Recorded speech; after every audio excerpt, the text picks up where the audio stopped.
The goods from the woods. Hot damn!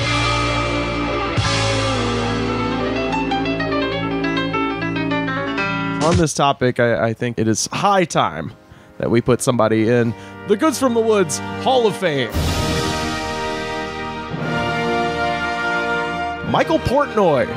Not Dream Theater Michael Portnoy, but thank God. Other Michael Portnoy was born in Washington, D.C. in 1971. As a young man, Michael studied comparative literature and creative writing at Vassar College in Poughkeepsie. Oh, God. And theater at... Vassar. What's your beef here? Oh, it's. Let me tell you about Derrida. You know, like, if you haven't read Of Grammatology, get the fuck out of my face. You know. He also studied at the National Theater Institute at the Eugene O'Neill Theater in Waterford, Connecticut. And after graduating, Portnoy moved to New York City in the early 90s to pursue acting and comedy. Ooh. Quote, I then had a moment in the so-called alternative comedy scene of the 90s, performing blindingly experimental routines in the same nightclubs as people like Louis C.K., Sarah Silverman, and Mark Merritt. Oh. Yeah, it's weird that he isn't the worst person in that list. So Portnoy. Yeah. Yeah, exactly. I don't get it. I don't get it. Where's your gravitas? I don't get it. Who are your guys? Let's figure this out. Who are your guys? It was in New York City that Portnoy developed a love for performance art. He described much of his art as, quote, relational Stalinism.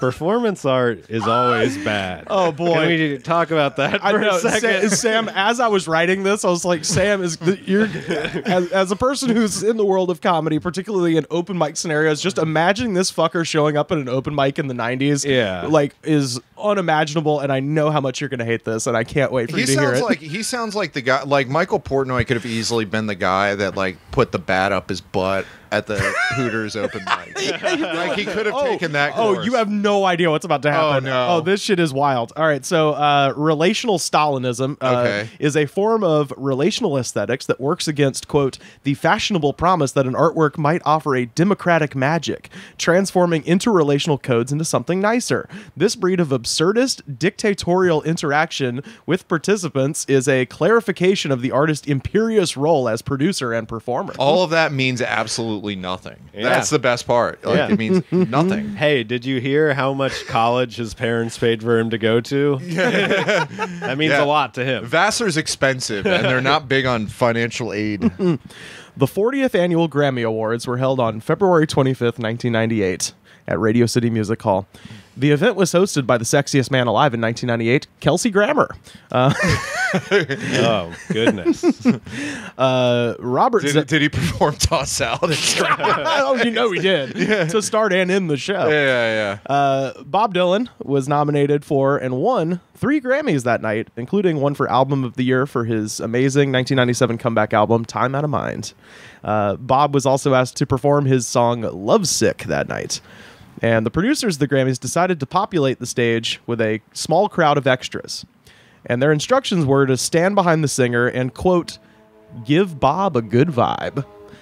And if you watch the video, it's Dylan standing on stage performing, and there is a bunch of extras behind him. All of them are wearing black, and they all look like Juilliard kids. Like it's they all are. Yeah. So this is according to Larry Campbell, Bob Dylan's guitarist. Quote, Bob's vision was to have these extras come in and just stand around the band like an old shindig show or a hullabaloo or something, where the kids are dancing and grooving behind you. And I just thought it was a great idea. Totally. And it just felt it took the razzle dazzle out of it and brought it down to just performing a song for this group of people. One of those people at Radio City Music Hall. Radio City Music Hall. One of those people, a real hootenanny. one of those people was Michael Portnoy. Quote, the casting director put us through a rigorous series of auditions where we were tested in our ability to sway arrhythmically to the beat. And this is Larry. And just imagine the people trying out for that. Oh, yeah. Like, there's probably a who's who of people that didn't get, like... Oh, man. Marin probably tried out for it. And, like, she's like, come on, man. I've got the round glasses. I could groove. fucking groove. I've been to a casting thing where they just asked us all to dance like we were at a music fest. Oh, yeah? And then there was no music playing, and it was awful. Oh, God, it was just embarrassing. I was like, "What the fuck?" I told him my favorite. I told him my favorite album was Nashville Skyline. They gave me a weird fucking look, and I'm like, "Hey, you're not as good as Phil Oakes." This is Larry Campbell again. Quote, all these extras were there for the rehearsal in the afternoon, and there was no incident. Everything went smooth, and Bob seemed pretty pleased with everything. The sound on stage was good, and we felt confident about the tune. It seemed like it was going to be a great experience. Michael, on the other hand, thought the experience needed a little something extra. So the show goes live, Dylan's performance begins, and a bunch of weirdos from Juilliard and NYU are visible behind Dylan, all dressed in black and swaying strangely for $200. That's how much they were paid. Yeah. Around the 2-minute and 20-second mark of the song, Dylan sings, I see the silhouettes in the window. I watch them till they're gone, and they leave me hanging on. Just then, Michael Portnoy rips his shirt off and runs behind Bob Dylan and begins the strangest set of robotic, spastic, herky-jerky poses and gyrations that is genuinely one of the damnedest things you'll ever see. And scrawled on Portnoy's chest in black magic marker are the words and the moniker that will follow him forever. Soy Bomb. Yeah. Soy Bomb. Soy motherfucking bomb. It was the dumbest thing ever. I remember I actually watched that, and you watched this live? Yeah.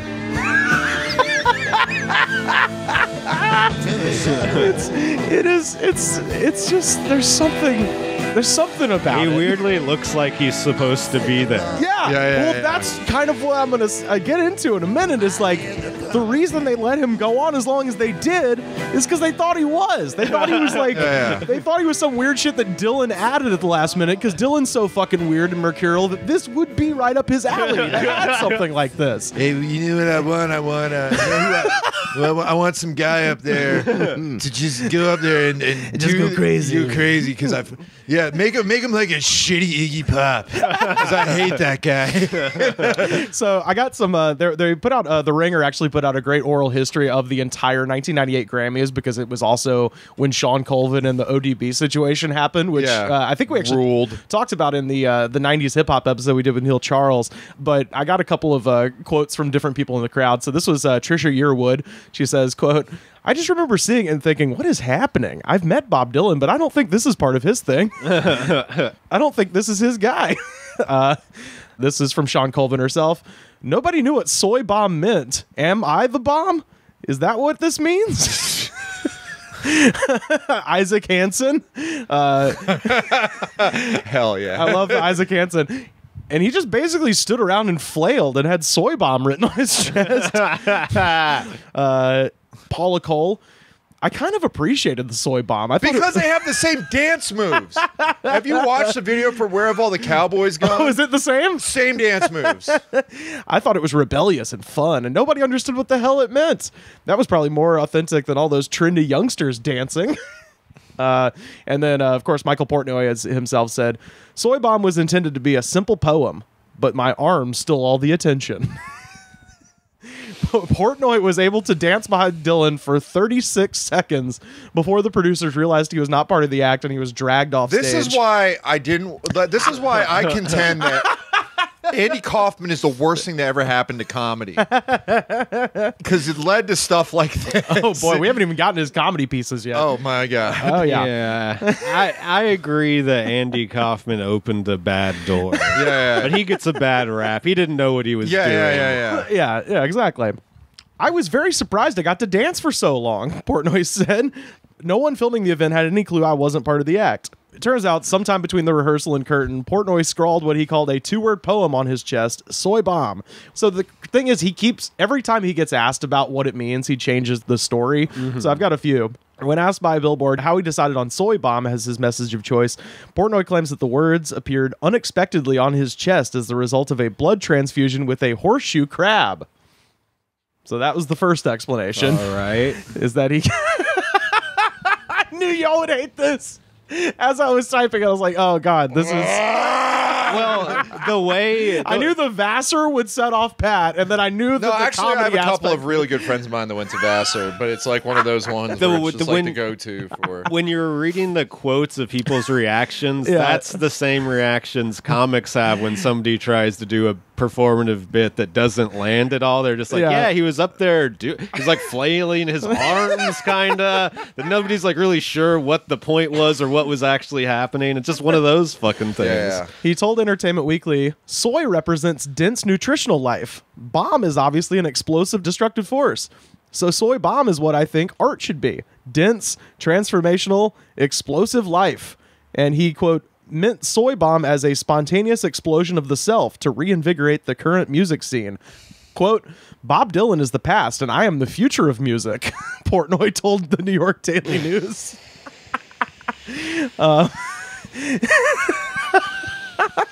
Mark Maron was like, good job, man. Could you be one of my guys? In another interview with the Performing Arts Journal, he said that the phrase is a combination of English and Spanish, meaning the bomb of I am. Shawn Colvin was Yeah. on the money. Yeah. Quote, it was such a perfect format to do something inscrutable, to inject some confusion in the mainframe. I felt like I couldn't get that on stage and not do something else. And at that point in my life, I was working as a comedian. It was almost like telling a joke with my body. Working. That's why your credit is I performed at the same place as other people. I wonder if he did that. I illegally performed. I wonder if he did the thing where it's like on his like he has like a show or something like that, and it's like Michael Portnoy parentheses the Grammys. So yeah, it's on his credits. So yeah, he does comedy, sort of. He calls his comedic pieces, quote, the injection of the sublime, the blatantly inscrutable, the abstract, the primal, the choreographic, the theoretical, the improbable, the generative, the post-rhythmic, and the turbo-stupid. It's one of those things where he knows what he's saying is bullshit. Yeah, so yeah. he's just trying to like weave some web But of there's like, no- look how kitschy I am. But there's nothing like endearing about it. Yeah. I mean, that's the thing where it's like you could do all that stuff, but if it was a character, so much stuff that's called performance art is actually I want attention. Right. Please, anybody stare at me or talk to me. Well, he did have a piece that he did in 2011 called Script Opposition in Late Model Carrot Jokes. right. So hear a little bit of this. Oh, okay. This next can we carrot book joke is him for what's Butt known Rock as Brett's a Comedy Ozfest? mistake joke or jug joke, as in something that's been jugged, justed, or over tilt. You'll notice those scarred over lacerations where the joke has been ravaged by a lexical pathogen, which metastasizes its thematic content, continuously permuting it across its lifespan. Yeah, so that's Is that what his whole thing is? He just says stuff that doesn't make sense yep. on purpose. It's a project that investigated the, quote, carrot joke, a term used in cognitive linguistics to describe a poem-like joke with a high degree of ambiguity. So I'll go back to 1998. After he was dragged off stage, Portnoy was taken to the back door of Radio City after the Soy Bomb incident and told never to return before being thrown outside. fuck Derrida, man. Yeah, I was just thinking, dude, when you did that impression of the 19-year-old Vassar kid, Yeah, that yeah, is this guy. him. Yeah, it's like using like they it's like the things of the papers that don't mean anything, but in order to make them mean something, they use words like teleological Yeah. and like Thank God for college education. Yeah. Security was very nice to me. Nothing rough, and they put me outside on 50th Street. But it was February, and I didn't have a hat or a coat on. But some nice policemen let me onto the subway, so he got off God. scot-free. Isn't that the year that like Diallo got like shot by the NYPD? Yeah, exactly. So this is very, very definition of performance art privilege here. Yeah, Portnoy did not receive his $200. This is weird. So as it turns out, Bob Dylan fans are not as chill as the NYPD. So this is from MTV.com 1 week after the Soy Bomb incident. Michael Portnoy, the 26-year-old professional curiosity who uncorked a dubious spasm of a dance during Bob Dylan's Grammy performance, got a taste of his own medicine recently. According to the New York Daily News, Portnoy's performance at downtown Manhattan's PS 122 Saturday night was disrupted by some Bob Dylan fans in attendance. The Dylan fans shouted out during Portnoy's performance, calling him garbage and soy bitch.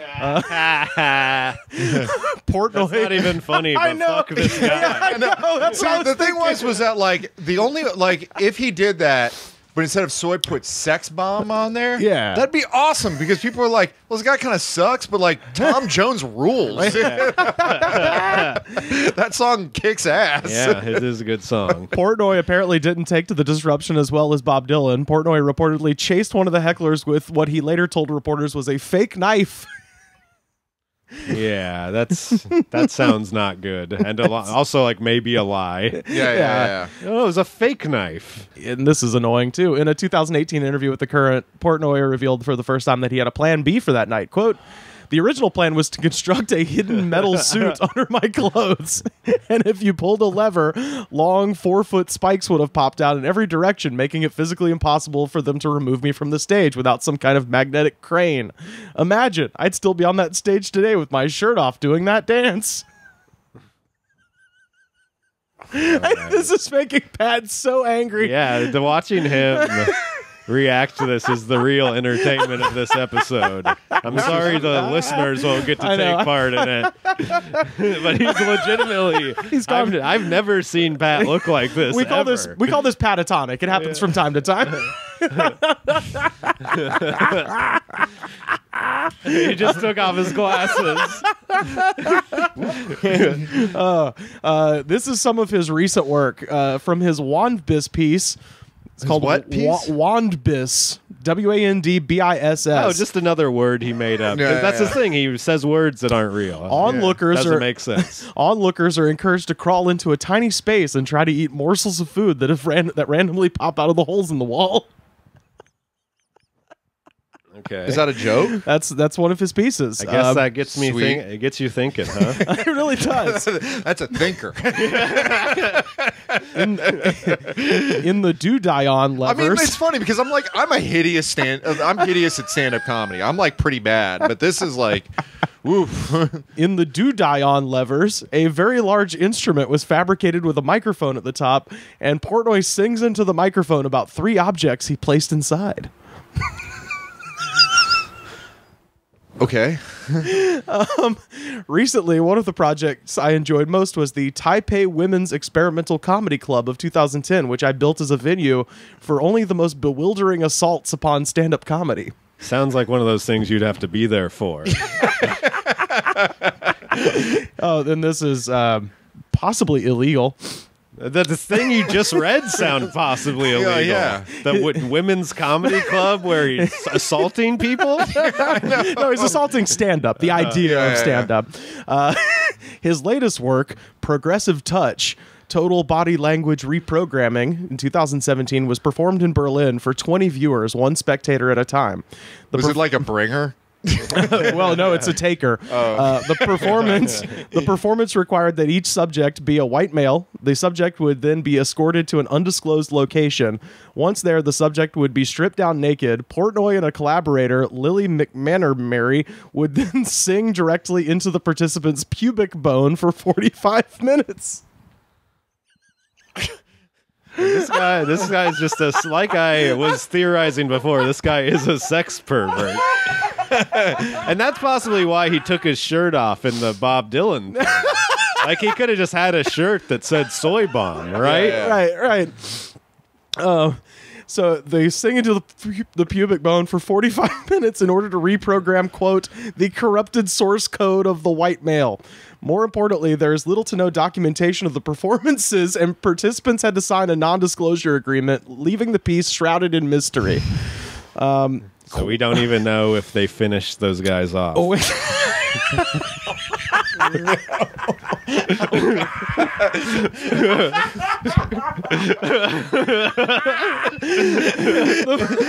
what it sounds like to me.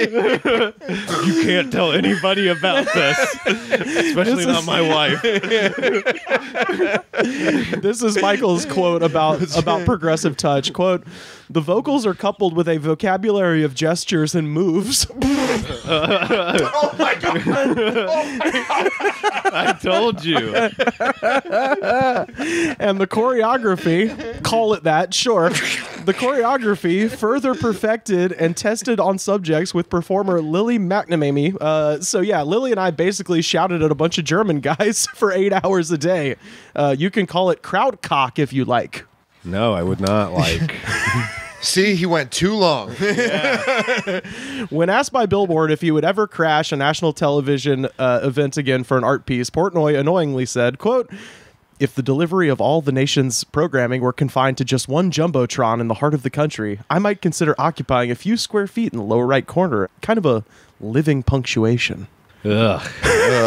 When he said that thing about injecting something in the mainframe of society. Anybody who talks like that is just, you deserve a tombstone pile driver. Michael Portnoy, you deserve a tombstone pile driver. Yeah, that would be. Yeah. But instead, you're going into the Goods from the Woods Hall of Fame. Hey, you should pull some of that, like WrestleMania. Yeah. Oh my God. Preferably during like a Brock Lesnar match. That'd be beautiful. But Ronda Rousey would be good too. I mean, shit. If he had any balls, he'd do what Fan Man did and try to land in the middle of an Oakland Raiders game. Yeah. And see what happens. Yeah. So it's one of those things. Like, I like the Soy Bomb incident, and I was like, oh, we should cover Soy Bomb. And then the more I looked into it, I was like, this guy is annoying as fuck.